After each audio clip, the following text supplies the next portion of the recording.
Astro गुरु channel के सभी दर्शकों को मेरा हृदय से नमस्कार। किन परिस्थितियों में मनुष्य के दो विवाह होते हैं, जातक के दो विवाह होते हैं, हम आज इस विषय को इस कुंडली प्रकरण में जानेंगे।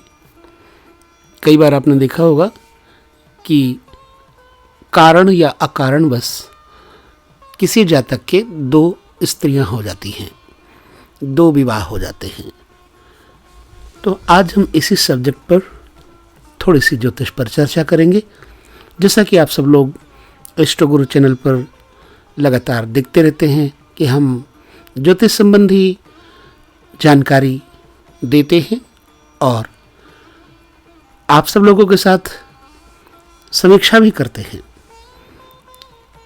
किन्हीं कारणोंवश अभी हम लाइव भी नहीं आ पा रहे हैं, परंतु लाइव भी आएंगे और आप सब लोगों की कुंडली देख करके अन्वेषण भी करेंगे और कुंडली का निरीक्षण भी करेंगे, आपके प्रश्नों का उत्तर भी देंगे। यदि आप जुड़े रहना चाहते हैं तो अवश्य ही वीडियो को पूरा देखें और जानिए किन स्थितियों में जातक के द्विभार्या योग बन जाता है।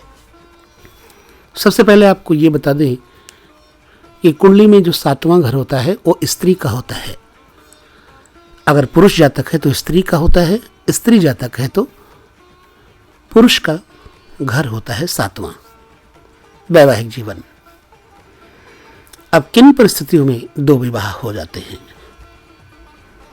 अगर सप्तम अथवा अष्टम स्थान में पाप ग्रह और मंगल 12वें भाव में बैठे हों और 12वें घर का मालिक अदृश्य चक्रार्ध में हो, मतलब बीच में हो, अदृश्य चक्रार्ध में दिखता ना हो, चक्रार्ध दिखता ना हो, तो ऐसी अवस्था में जातक का दो विवाह योग अवश्य ही होता है।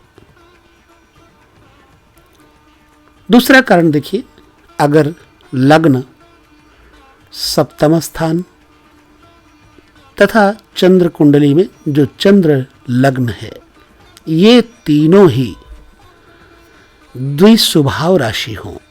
मैं पहले कई वीडियो में बता चुका हूं कि द्विस्वभाव राशि, स्थिर राशि और चर राशि क्या है। द्विस्वभाव मिथुन, कन्या, धनु और मीन राशियां होती हैं। तो अगर लग्न, 7वां घर और चंद्र लग्न ये तीनों ही द्विस्वभाव राशि हों तो ऐसे जातक के दो विवाह यानी दो स्त्रियां होंगी। इसी तरह से लग्न का मालिक और 7वें घर का मालिक एवं चंद्र कुंडली का चंद्र लग्नेश और शुक्र अगर द्विस्वभाव राशि में हो तो भी जातक की दो स्त्रियां होंगी। नंबर 3, अगर लग्नेश यानी कि लग्न का मालिक 12वें घर में बैठा हो और दूसरे घर का मालिक पाप ग्रह के साथ और 7वें स्थान में पाप ग्रह बैठा हो तो जातक की दो स्त्रियां होती हैं। नंबर 4, अगर सप्तमेश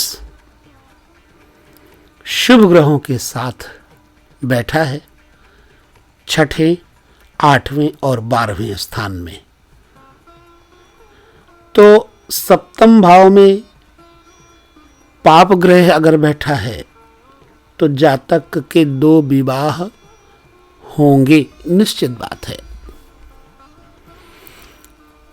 चलिए, लग्न का मालिक उच्च हो, बकरी मूल त्रिकोणस्थ अथवा अच्छे वर्ग का हो और लग्न में बैठा हो तो ऐसी स्थिति में जातक की बहुत स्त्रियां होंगी। लेकिन अगर लग्नेश अष्टम और 12वें घर में बैठा हो तो केवल 2 ही विवाह होते हैं। ऐसे में आप लोग परिहास विनोद भी कर सकते हैं कि यहाँ तो आदमी का एक विवाह नहीं होता। कई लोगों ने इसे टिप्पणी की, परंतु ऐसा नहीं है। ग्रह अपना काम करते हैं।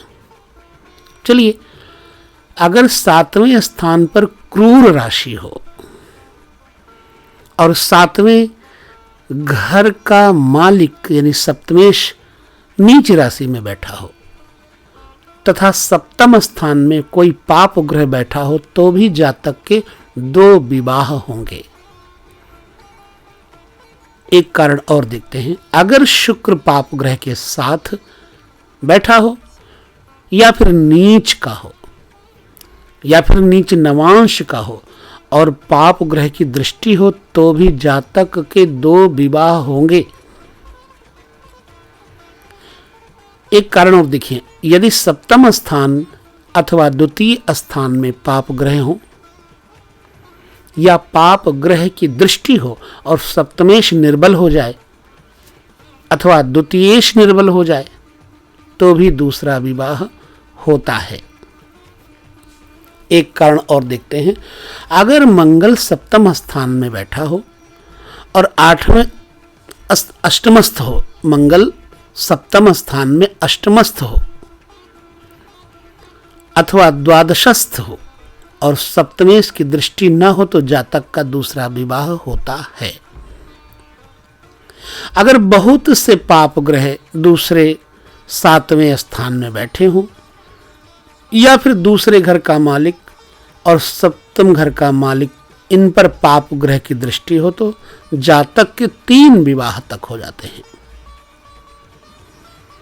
अगर लग्न में अथवा द्वितीय भाव में अथवा 7वें भाव में कोई एक पाप ग्रह बैठा हो और सप्तमेश नीच का हो जाए या फिर अस्त हो जाए तो भी जातक की 3 स्त्रियां होती हैं। एक कारण और देखिए, अगर सप्तमेश यानी 7वें घर का मालिक और 11वें घर का मालिक दोनों एक साथ हों अथवा उन दोनों में अन्योन्य मतलब एक दूसरे की दृष्टि भी हो तो अन्योन्य दृष्टि हो और बलि त्रिशांश में हो तो जातक को 1 से अधिक स्त्रियां होंगी। अगर नवमेश 7वें स्थान में हो और सप्तमेश 4th भाव में हो या सप्तमेश और एकादशेश केंद्र में बैठे हो तो इन दोनों योगों में भी बहुजाया योग बन जाता है। चंद्रमा और शुक्र के 7वें घर में रहने से बहुपत्नी या फिर बहुवल्लभा योग बन जाता है। ठीक है, तो ये कुछ योग हैं ऐसी अवस्था में जातक के 2 से अधिक विवाह भी हो जाते हैं अथवा 2 विवाह होते हैं। ये विचार हमने आप सब लोगों के सामने दिया। कैसा लगा हमें जरूर बताएं। समझ में आता है तो बताएं और समझ में नहीं आता है तो बताएं। कुंडली का ये है विषय ज़्यादा बड़ा ना हो इसलिए थोड़े में ही चर्चा की है। अगले किसी विभाग में हम पुनः मिलेंगे। तब तक आप सभी से लेते हैं हम विदा, ये कहते हुए ओम नमो नारायण। सभी सुख से रहें।